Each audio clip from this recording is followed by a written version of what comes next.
Hello friends, uh, today we will discuss about meshing options, how we can mesh this geometry.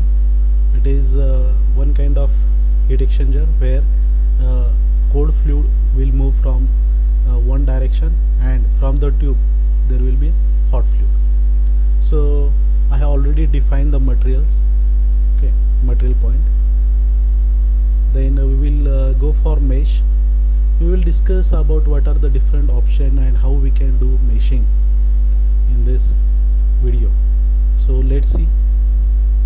So here the first part, that is global mesh setup.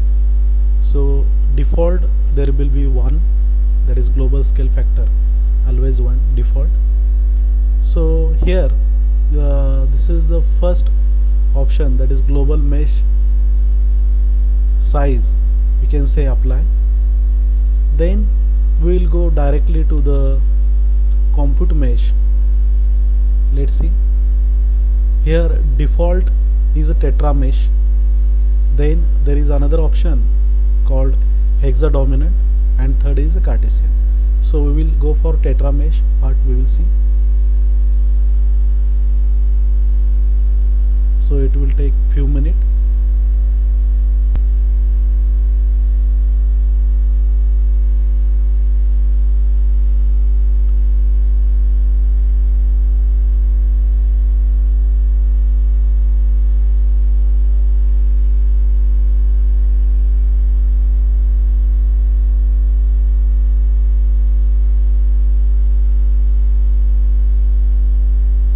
So you can see it is mesh, tetra mesh, tri mesh, and if you make it like this, you can see this is tetra mesh, and you can read how many elements and nodes.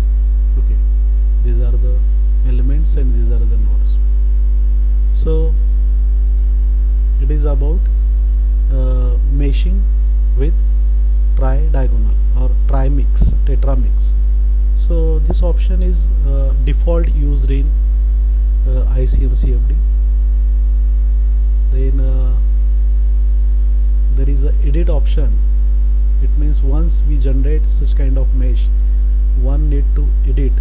That edit option we will learn in the next tutorial. Thank you very much.